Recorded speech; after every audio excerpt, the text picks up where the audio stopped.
ఈ వీడియో పూర్తిగా చూడండి, నచ్చితే లైక్ చేయండి. సబ్స్క్రైబ్ చేసుకోవటం మాత్రం మర్చిపోకండి. సబ్స్క్రైబ్ చేసుకుంటే నా వీడియోలన్నీ మీరు చూడవచ్చు. అన్నమయ్య ఈ సంసార సాగర్ నుండి ఎలా బయటపడాలో చక్కగా వివరించారు ఆయన కీర్తనలో. ఒకసారి చూద్దాం.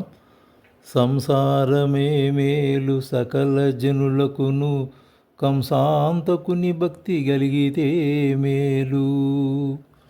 అనగా సోమరితనానికి తావివ్వకుండా ఆనందమయమైన సాంసారిక జీవితాన్ని గడపడం, అలాగే భగవంతునిపై భక్తి కలిగి ఉండాలని కూడా వారు చెప్పారు. వినయపు మాటల విద్య సాధించితే మేలు, తనిపి అప్పులలోన దాగకుంటే మేలు, మునుపనే భూమి దన్ను మోచి దించకుంటే మేలు, వెనుకొన్న కోపము విడిచితే మేలు అన్నారు.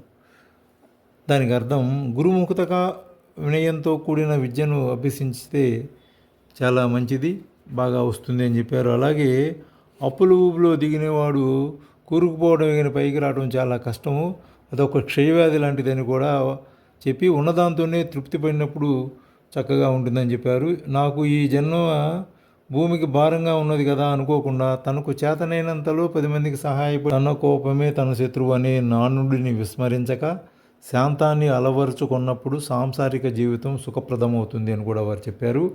అలాగే కోరి నొగరి నడిగి కొంచెం పడకుంటే మేలు, సారె సారె జీవులను చంపకుంటే మేలు, బారపుటిడుములను పడకుండితే మేలు, కారించి తిట్ల కుడి గట్టకుంటే మేలు.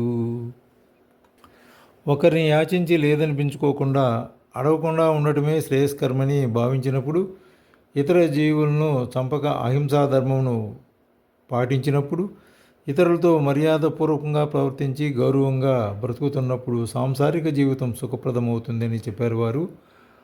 పరకాంతల భంగపరచుకుంటే మేలు, దొరకని కెలవులు దొక్కకుంటే మేలు, అరుదైన శ్రీ వెంకటాద్రి విభుని గొల్చి 20 నిశ్చింతుడైతే నిన్నిట అన్నిటా మేలు అని. పరస్త్రీలను అవమానించడం సర్వనాశనానికి మూలహేతు అని చెప్పారు. నీతి నిజాయితీని వదిలిపెట్టగా సక్రమ మార్గంలో ప్రయాణించినప్పుడు ఎన్ని అవరోధాలు ఎదురైనా ఆ వెంకటేశ్వరిని సేవించినప్పుడే సాంసారిక జీవితం శుభప్రదమవుతుందని అన్నమయ్య మనకి కీర్తన ద్వారా తెలియజేశారు. మానవుడు సాంసారిక జీవితంలో ఎలా ఉండాలో అని మనసుకు హత్తుకునేలా వర్ణించారు వారు చెప్పింది చక్కగా ఆచరించుదాం.